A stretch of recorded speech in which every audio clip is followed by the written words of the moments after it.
The morning of March 31, 1943, begins quietly at Pandaveswar Airfield, northwest of Calcutta in British India. It does not end quietly. Pandaveswar is a flat, unremarkable patch of ground in the Bengal province, surrounded by the kind of landscape that tells you very little about what the men who live and work there are being asked to do. The base is home to the 7th Bombardment Group of the United States 10th Air Force, one of the smaller American air formations in the China-Burma-India theater, flying one of the largest and most complex aircraft in the American inventory. The consolidated B-24 Liberator is a 4-engine, heavy bomber, 87 feet from wingtip to wingtip, 67 feet from nose to tail, capable of carrying 5,000 pounds of bombs for over 1,000 miles. It is not a pretty aircraft. Pilots who flew both the B-24 and its better-known counterpart, the B-17 Flying Fortress, generally agreed that the Liberator was harder to fly, less forgiving of mistakes, and notoriously prone to catching fire when hit in its fuel tanks. The wing, a long and efficient design optimized for high-altitude cruise, gave it extraordinary range. But that same wing created structural weaknesses that made crash landings catastrophic and earned the aircraft a grim reputation among the men who flew it. The 7th Bombardment Group has been assigned to disrupt Japanese supply lines throughout occupied Burma. The Japanese have held most of Burma since the spring of 1942. They have cut the Burma Road, the overland supply route to nationalist China, and now the only way to supply Chiang Kai-shek's forces is over the Himalayas, along the route the pilots call the Hump. The 10th Air Force exists in large part to keep that supply route viable by attacking Japanese airfields, rail lines, and the bridges that hold the entire logistics network together. Bridges are difficult targets. They require direct hits. Near misses do nothing. And in Burma, in 1943, the bridges are defended. The mission for March 31st is to destroy a railroad bridge at Pyinmana, a town roughly halfway between Rangoon in the south and Mandalay in the north. The bridge sits near 2 active Japanese fighter bases. The 7th Group's planning officers know this. The crews know this.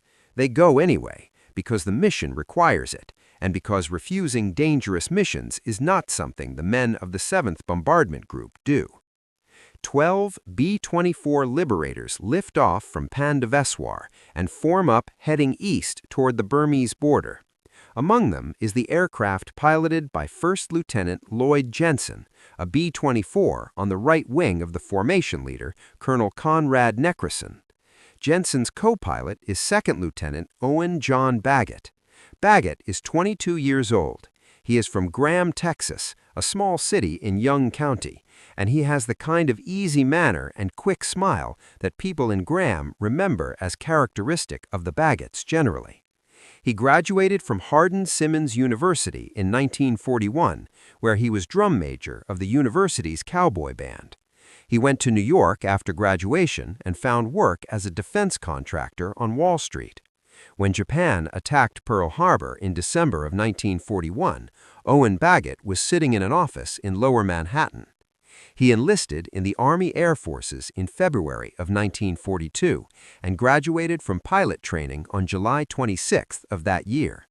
By early 1943, he is flying B-24s from Pandaveswar into Japanese-occupied Burma. On the morning of March 31st, he tucks his M1911 pistol into its holster, the same .45 caliber service sidearm that every American officer carries, climbs into the right seat of Jensen's Liberator, and goes to work. He does not know, as the formation crosses into Burmese airspace, that this will be the most improbable day of his life. The 64th Sentai of the Imperial Japanese Army Air Service is stationed near Pyinmana. The Sentai, roughly equivalent to an American group, flies the Nakajima K-43 Hayabusa, a single-engine fighter known to Allied pilots in the theater as the Oscar. The K-43 is, by any aerodynamic standard, a remarkable aircraft. It is light, at roughly 6,000 pounds fully loaded, and powered by a Nakajima 14-cylinder radio engine developing around 1,100 horsepower. Its maximum speed at altitude is approximately 329 miles per hour, but its defining quality is maneuverability.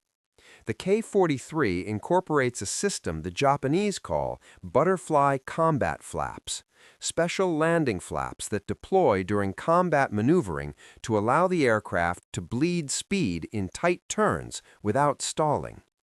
This gives the K-43 a turning radius that no American fighter in the theater can match in a sustained horizontal turn. The Allied pilots who flew against the K-43 in Burma in 1943 learned its qualities quickly. They learned to respect it. Some of them learned to fear it. It is not as fast as the P-40 Warhawk in a straight line and not as heavily armed. It is not armored. It carries no self-sealing fuel tanks. A single good burst from a .50 caliber machine gun is often enough to set it on fire or tear it apart. But getting that burst requires getting into a position where you can fire it, and in a turning fight below 15,000 feet, the K-43 will get inside your turn before you can get the shot. 13 K-43 fighters of the 64th Sentai are airborne and waiting as the 12 B-24s of the 7th Group approach Pyinmana on the morning of March 31st. They do not wait for the Americans to reach the target. The Japanese fighters come in fast from multiple directions, attacking the formation before it can reach its bomb release point. Colonel Neckerson, leading the formation, is severely wounded in the opening passes. His B-24 is hit and struggling. Jensen's aircraft, on Neckerson's right wing, is hit in the fuel tanks within the first minutes of the engagement. Aviation fuel ignites differently from most flammable substances. It does not simply burn. Under the right conditions, it detonates, and when a B-24's wing tanks are punctured and the fuel is exposed to the heat of tracer rounds or sparking metal, the results are immediate and catastrophic. Fire spreads along the wing structure, feeding on the fuel that is still flowing from the punctured tanks, finding new paths through the aircraft's interior, reaching the oxygen bottles that are stored in the rear of the fuselage. The oxygen bottles shatter. The fire intensifies. A 19-year-old sergeant named Samuel Crosstick slides out of the top gun turret, grabs 2 fire extinguishers, and moves toward the rear of the aircraft. To reach the fire, he has to walk along the catwalk that spans the open bomb bay. Below him, through the open bay doors, is Burmese jungle at several thousand feet. He does not stop. He empties both extinguishers against the fire in the rear of the aircraft, buying the crew minutes they would not otherwise have. Baggett, seeing Crosstick leave the top turret, climbs out of the co-pilot's seat and takes Crosstick's place. The turret mounts 2 .50 caliber machine guns. Baggett works them against the attacking K-43s, keeping the fighters from pressing their attacks to point-blank range, while Crosstick works the extinguishers below. Crosstick's extinguishers run dry. The fire keeps burning. Lieutenant Jensen makes his decision. The aircraft is finished. Staying aboard means dying aboard. He orders the crew to bail out, but the intercom has been damaged by the same fire and hits that are destroying the rest of the aircraft. The order does not reach everyone. Baggett hears Jensen from the cockpit. He climbs down from the turret and finds the gunners signaling them urgently, gesturing toward the exits, making sure each man he can find understands what is happening. He is not leaving until he knows the crew is leaving. Choking on fumes and half-blinded by smoke, he works his way to the nearest exit and jumps. Seconds after the last man clears the aircraft, the B-24 explodes. Baggett's parachute opens. He is at approximately 4,000 to 5,000 feet, swinging in his harness over the Burmese jungle, with a war going on around him. He can see 4 other parachutes. He does not know how many of the crew made it out. He does not know if Jensen survived. He does not know what the Japanese fighters are going to do next. He finds out immediately. The Ki-43s of the 64th Sentai turn back toward the descending parachutes. The practice of strafing airmen in parachutes is a subject military historians and legal scholars have argued about since the First World War. The laws of armed conflict, as they were understood in 1943, provided some protection to airmen who had bailed out of stricken aircraft, but enforcement was non-existent in the skies over occupied Burma, and the Japanese pilots of the 64th Sentai either did not recognize the prohibition or did not consider it applicable to the men floating toward the jungle below them. They open fire. 2 of the American crewmen are shot and killed while hanging in their parachutes, helpless and unable to maneuver or fight back. Baggett is hit in the arm. The round grazes him and keeps going, tearing fabric and leaving a wound that bleeds but does not incapacitate him. Baggett does the only thing he can do. He plays dead. He lets himself hang limp in the harness, lets his body go slack, his chin dropping toward his chest, his arms loose at his sides. From 100 yards away, at the speed of fighter aircraft moves, a limp body in a parachute looks the same as a dead one. He is betting his life on this. But as he hangs there, with the blood running down his arm and the sound of Japanese fighter engines circling above him, he does something else. He reaches down very carefully and pulls the N1911 from its holster. He rests it against his leg, hidden by the folds of his flight suit, pointed down, invisible from above. He waits. A Ki-43 makes another pass, then another.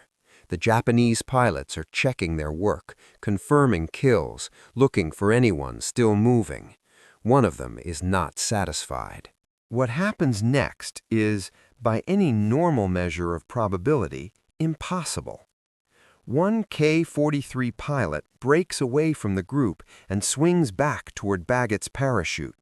He comes in slowly, nose up, on the edge of a stall, approaching to within a few feet of the hanging American. He wants to look. He wants to be certain. He opens his canopy. The reasons for this decision have been discussed by military historians and aviation specialists for more than 80 years. Perhaps the pilot is curious. Perhaps he has heard the extraordinary story of what his squadron mates have done and wants a close look at the evidence.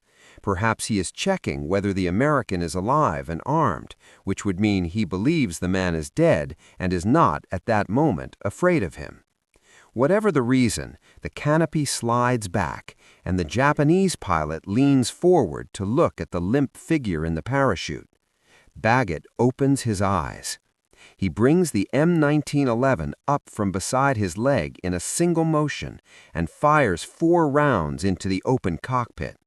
The Ki-43 immediately stalls and enters a spin. Nose down, rotation increasing, it falls toward the jungle below. Baggett watches it go. He watches until it disappears beneath him into the green canopy of the Burmese forest.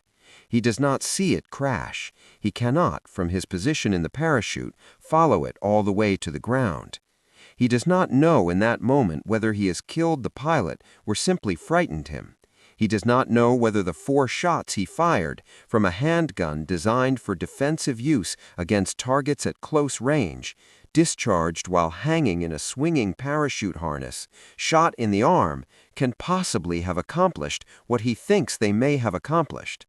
Owen Baggett is not certain, as his boots hit the Burmese jungle floor, whether he has just shot down a Japanese fighter with a pistol. The Japanese pilots above him are not finished. They strafe the jungle around him as he lands. He hides behind trees, pressing himself against the trunks, listening to the rounds snapping through the foliage, waiting for the fighters to break off and climb away. Eventually, they do. 3 men from the crew find each other in the jungle. Baggett, Jensen, and one of the gunners, Sergeant Crosstick, are alive. They are in occupied Burma, miles from the nearest Allied position, with no radio, limited water, and no realistic prospect of reaching friendly lines on foot. They are captured almost immediately by Burmese soldiers working in cooperation with the Japanese and turned over to the Imperial Japanese Army. Baggett is a prisoner of war. The Changi Gaol in Singapore is one of the most notorious prisoner of war facilities in the Pacific Theater. Originally a British colonial prison, it was seized by Japanese forces after the fall of Singapore in February of 1942 and converted to hold Allied military prisoners. The conditions are brutal by any standard. Food is inadequate. Medical care is minimal. The work details are designed to degrade as much as to accomplish anything useful. Men lose weight at rates that are not compatible with long-term survival. Owen Baggett arrives at Changi weighing approximately 180 pounds. He will leave more than 2 years later weighing 90. But in the early weeks of his captivity, something unusual happens. The Japanese commandant of the camp at the time of Baggett's arrival, Major General Arimura, who would later be tried and executed for war crimes related to the treatment of prisoners, receives the new American pilot. He does not treat him like the other prisoners. He treats him like something closer to a curiosity, almost a celebrity. Baggett is interviewed and examined. He is offered, in what the Japanese apparently consider an extraordinary honor, instruction in the method of ritual suicide, harakiri. The reasoning, as best Baggett could reconstruct it later, was connected to the Bushido warrior code and the Japanese military's peculiar respect for demonstrated valor. Something about the manner in which Baggett had come into captivity had reached the Japanese command's attention. Baggett declines the invitation to commit ritual suicide. It does not appear to have damaged his relationship with his captors significantly. He has not yet connected these events to what happened in the sky over Pyinmana. He is not yet certain that his 4 shots accomplished anything. He is a prisoner of war with a wound in his arm and a slowly deteriorating physical condition, trying to understand why a Japanese general is treating him like a guest and offering him a ceremonial sword. The answer comes several months later. In November of 1943, Colonel Harry R. Melton, Jr., the commanding officer of the 311th Fighter Group, is shot down over Rangoon. Melton is a West Point graduate, class of 1936, a professional military officer with combat experience and the kind of access to information that unit commanders accumulate in any operational theater. He passes through Changi on his way to another facility and finds Baggett. Melton tells him what he knows. A Japanese colonel, in conversation with Melton, described the fate of the K-43 pilot from the March 31st engagement. The pilot had been thrown from his aircraft when it crashed and burned. He was found dead. He had not been killed in the crash. He had been killed by a single bullet wound to the head. Baggett's 4 shots, fired from a swinging parachute harness at an aircraft moving at near stall speed, had killed the pilot. The aircraft, without its pilot, had stalled completely and spun into the ground. By any definition of the term, Owen Baggett had shot down a Japanese fighter with a pistol. Melton intends to make an official report. He never gets the chance. Colonel Harry Melton's story ends on September 12, 1944, in the South China Sea. The Japanese practice of transporting Allied prisoners of war to Japan aboard unmarked merchant vessels, vessels that Allied submarines and aircraft have no way to identify as carrying prisoners, creates one of the most grim categories of loss in the entire Pacific conflict. American submarines, operating on patrol orders that require them to attack Japanese shipping, sink ships carrying Allied prisoners who have no way to signal their presence and no way to escape. The vessel carrying Melton is sunk by the American submarine USS Sea Lion. Melton survives the sinking and spends 2 days in a lifeboat. A Japanese destroyer finds the lifeboat. Rather than rescue the survivors, the destroyer's crew machine guns them. Harry Melton dies in the South China Sea 2 days after his ship goes down, killed by the Japanese destroyer men who found him in the water. His intended official report about Owen Baggett's pistol shot over Burma is never made. This fact matters because it means that the documentary record of what Baggett did on March 31, 1933, depends on a chain of testimony that is incomplete. The Japanese colonel told Melton. Melton told Baggett. Baggett told investigators after the war. Melton, the one man who could confirm the chain independently and in writing, is dead. The Japanese records of the 64th Sentai from March 31, 1933 are themselves contradictory. Official Japanese records, examined after the war by American military historians working with Osprey publishing historian Edward M. Young on his study of B-24 Liberators versus K-43 Oscars, indicate that no Japanese aircraft were confirmed lost during that engagement. This is not necessarily proof that no aircraft was lost. Japanese wartime records were systematically incomplete in their documentation of losses. Pilots who went missing or whose aircraft did not return to base were not always listed as kills in official records, particularly early in the war when the habit of accurate loss accounting had not been thoroughly established. The Japanese had strong cultural and institutional incentives to under-report losses and over-report successes. What can be established beyond reasonable dispute is this: there were no Allied fighters in the area that day. No American or British aircraft were operating in the vicinity of Pyinmana on the morning of March 31st. If a K-43 went down over Burma that morning, there is no other explanation for it beyond Baggett's 4 shots or some form of mechanical failure that is unrelated to the engagement. The altitude at which the engagement occurred, 4,000 to 5,000 feet, is also significant. The K-43 stalls at a relatively low speed, even for a fighter of its era. But a pilot who enters a stall at 4,000 feet has sufficient altitude to recover if he is conscious. A pilot who entered that stall because he had been shot in the head did not recover, and the aircraft would not have recovered without him. The 1911 pistol that Owen Baggett carried into the sky over Burma on March 31, 1943, is one of the most remarkable firearms in the history of military technology. It was designed by John Moses Browning, the Utah-born weapons engineer, whose designs include the Browning automatic rifle, the M2 heavy machine gun, and a range of other weapons that shaped 20th-century warfare. Browning submitted the design to the United States Army in 1905 following a series of tests that had revealed a deficiency in existing American service pistols. The tests demonstrated that the .45 caliber round, firing a bullet weighing approximately 230 grains at around 850 feet per second, produced stopping power that the smaller calibers then in service could not match.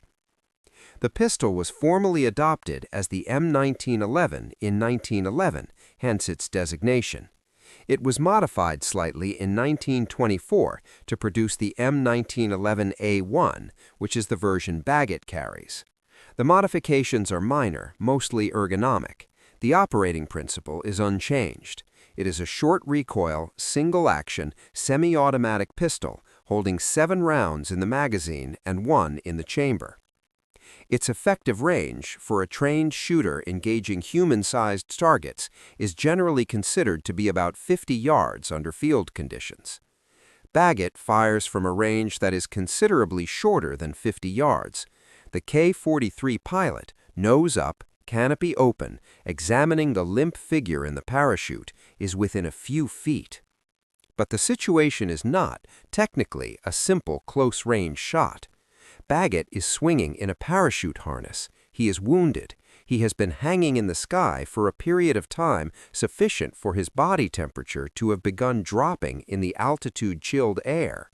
He has been playing dead, which means his muscles are relaxed, his breathing is deliberately suppressed, and he has had to suppress the physical response to being shot and to watching his crewmates die around him. When he raises the pistol and fires, he is doing so after all of these physiological disruptions at a target that is a moving aircraft approaching at an angle and speed dictated by the needs of an aviator trying to examine a parachute, not by any geometry that would make the shot easier. The 4 rounds find their mark. Military historian and Air Force magazine contributor John Frisbee, who wrote the most comprehensive documented account of Baggett's actions in the July 1996 issue of Air Force magazine, described the shot as one of the most remarkable single acts of marksmanship in the history of aerial warfare. Not because the distance was great, but because everything about the circumstances in which it occurred argued against its being possible.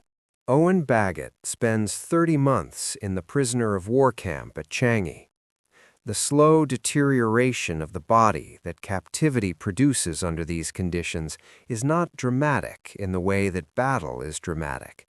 It is a grinding, cumulative process. The inadequate diet, typically rice and whatever vegetables the Japanese consider surplus, produces deficiencies that compound over time.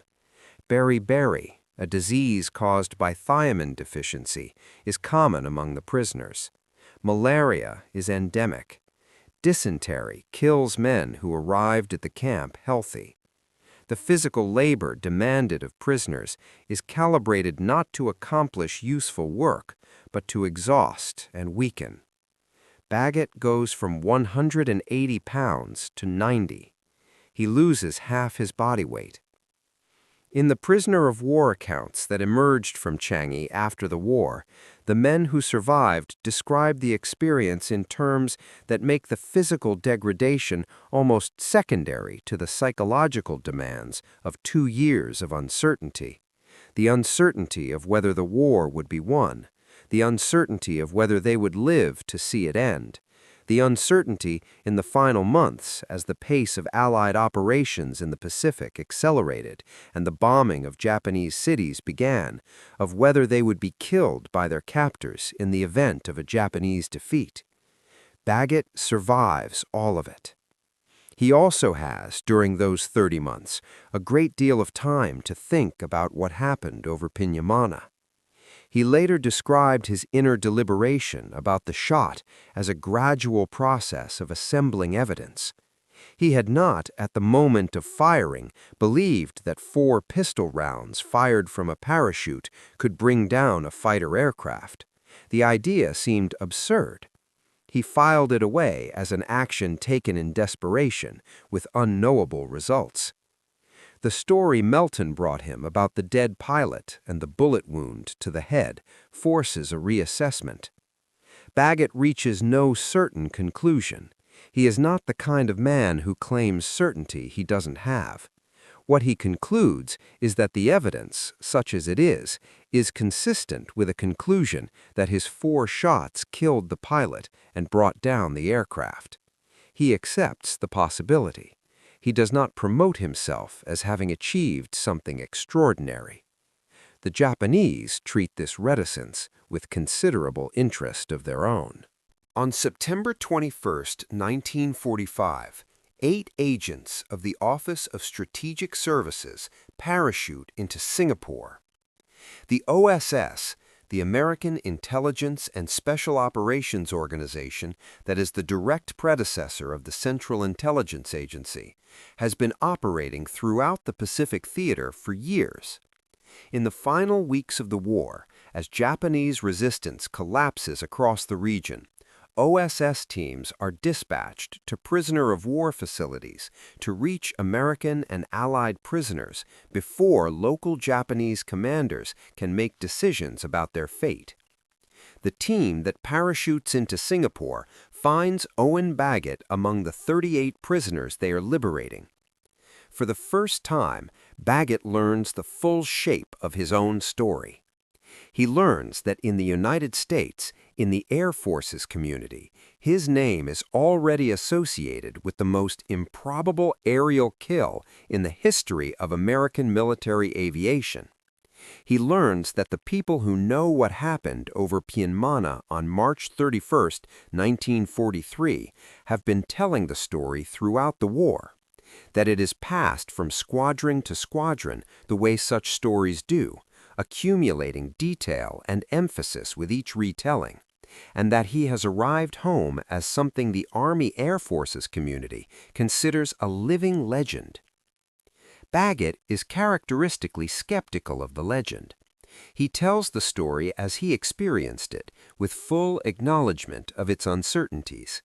He fired 4 shots at a pilot who had opened his canopy. He watched the aircraft stall and spin. He did not see it crash. He heard later from Melton that the pilot had been found dead with a bullet wound. Melton is dead and cannot be questioned. The Japanese records are incomplete. What happened is probably what the evidence suggests happened, but he will not claim more certainty than the evidence supports. This is the account he gives to investigators after the war.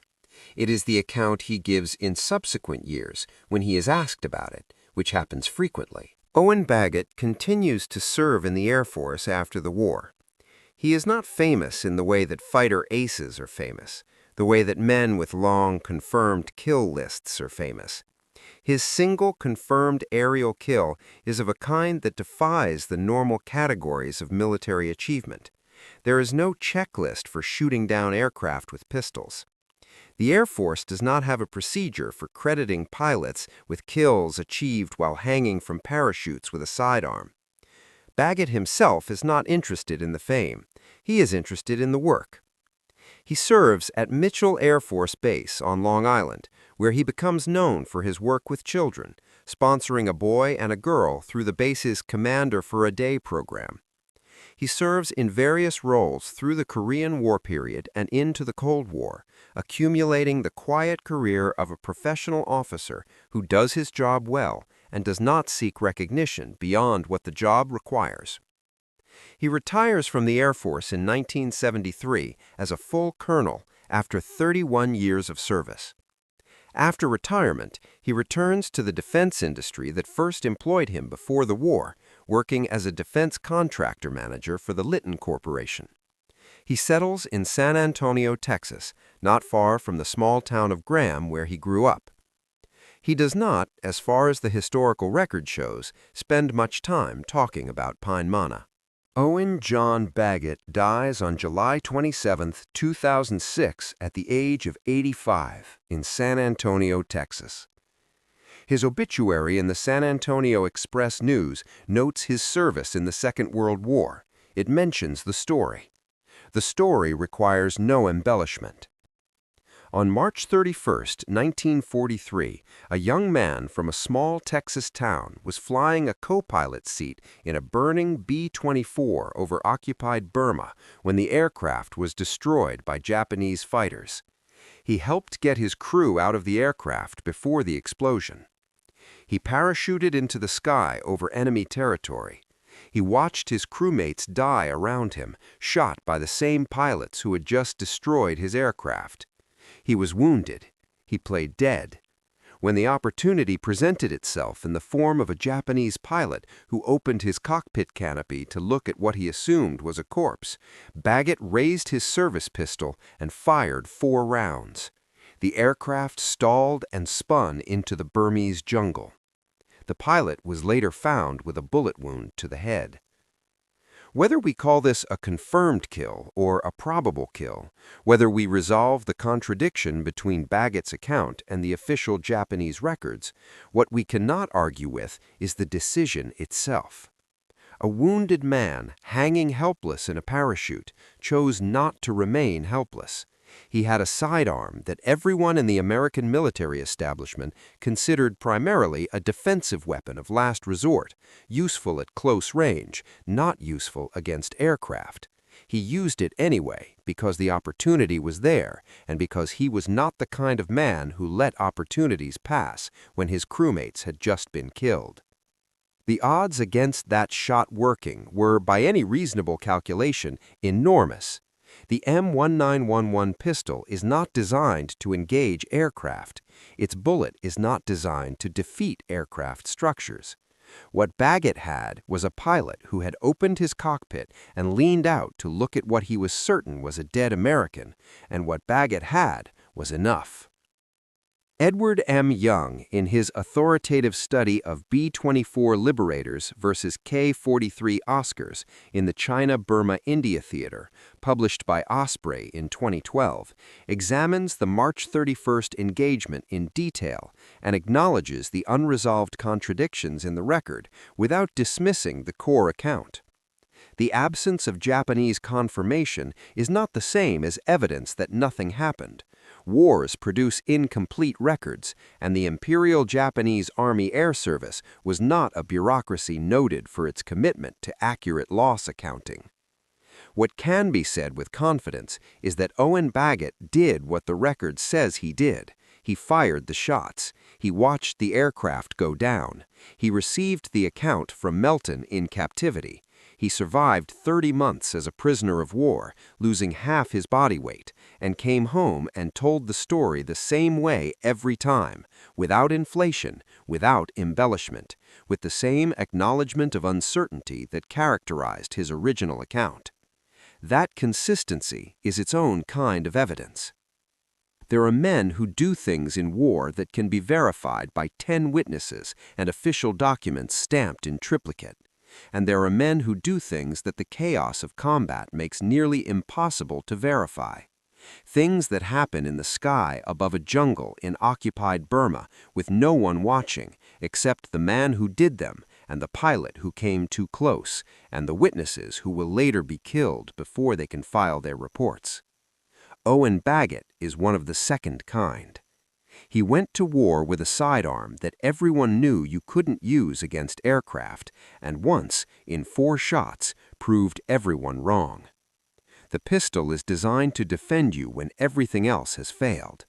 Over Pyinmana, on the last day of March in 1943, everything else had failed. Baggett still had 4 rounds. That was enough.